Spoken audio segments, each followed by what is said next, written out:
Okay, hi guys, Dr. Sean here, back into our mailbag.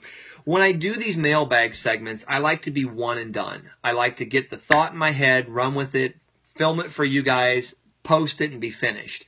This one's giving me trouble, and I'm doing this a couple times here, trying to get my thoughts together on this, because I want to be careful not to upset anybody, but at the same time I want to give you good sound advice, because I think that's a big focus of our what we do here on our Facebook page.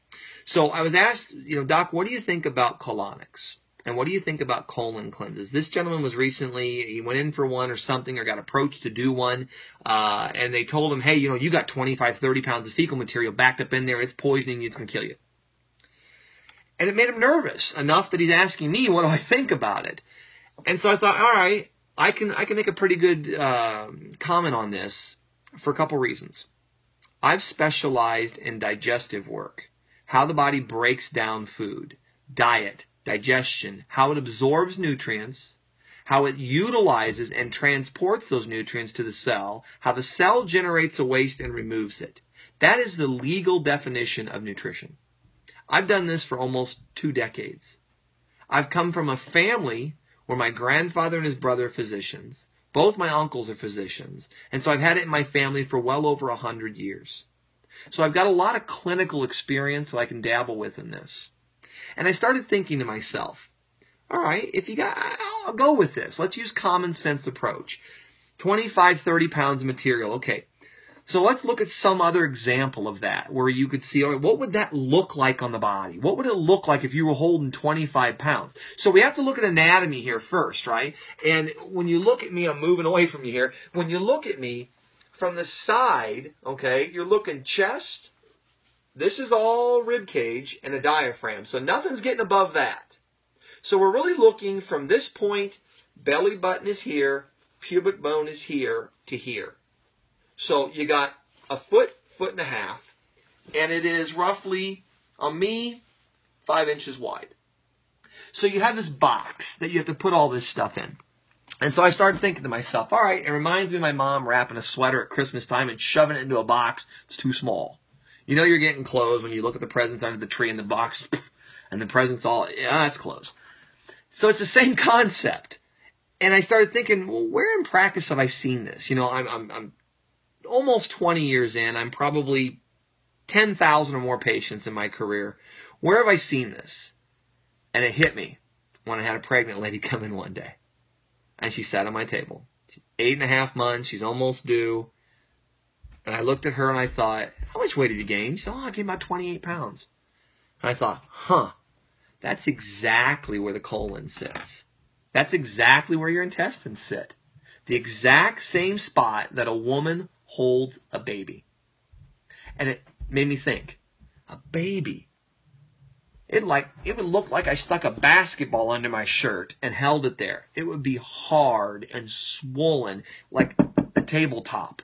It wouldn't be soft and mushy. It'd be firm. And then I started thinking of that colon, and I thought, well, the colon in diameter isn't a whole lot larger than this bottle. It's 1.5 inches, 2 inches maybe. It can stretch and get bigger.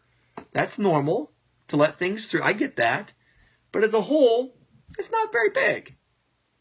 And so you start thinking of that. You think, all right, well, all these people, and the guy that's writing here, I'm thinking, I wonder if he's got a belly that looks like he's 9 months pregnant. But I bet he doesn't. And so then it got me thinking.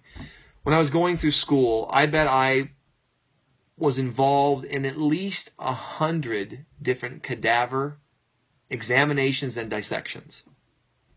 And so I've been through the colon. I know what's there. I've helped embalm bodies when they came in. And I looked at that and thought, it doesn't match. So then I started combing through articles years ago, and I started looking at all the colonoscopies that are done. Because in medical journals, you would see it listed. Oh my gosh, there was 25 pounds of fecal material stuck to the walls and clogged up and this and that. It doesn't hold true. And the folds they're talking about when you talk about mucoid plaques and all these things, they're more up in the small intestine. But it could. You could definitely trap things in there, and I think you do. I just don't think you trap 20, 30 pounds of things. I do think toxicity can occur in the colon, but not nearly as much as it does in the body itself. I think it occurs more in the extracellular fluid than it ever does in the colon itself. I do think if a stool sits too long, it will stretch the colon a little bit, and then that waste product can break down and get back inside. We know that we have a lot of bacteria that live in our gut. We know that 75% of our immune system is in our intestinal tract and our GI tract all the way through. So nature obviously thought it was an important place to put the army. It's got 75% of it right there on the front lines where the fights can occur. So I think colonoscopies, colonics, they all have their place. A colonoscopy, you're going to look, see what's going on. A colonic, you're telling you you're going to clean it. You're going to try and help it flush. I think it has some purpose in that sense to maybe help regulate or normalize bowel function.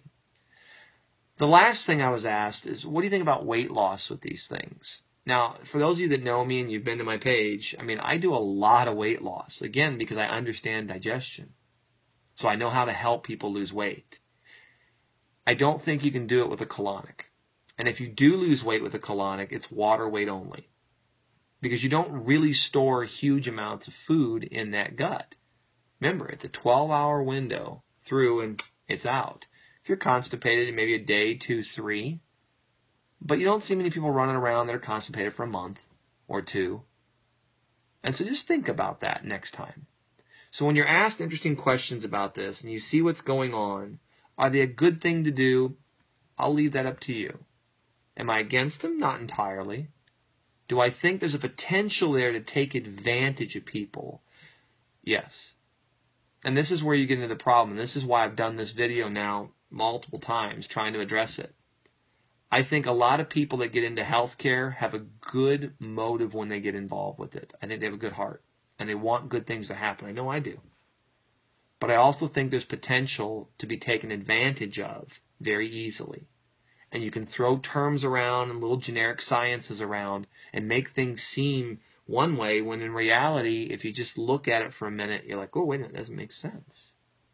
So the next time you're thinking about it and you're wondering, would a colonic be a good thing for me? It could be. I'm not saying it's not. But when you're told, hey, I got 25, 30, 40 pounds of fecal material backed up in there, do you look like you're 9 months pregnant? Food for thought. Dr. Sean, hope that helps you guys.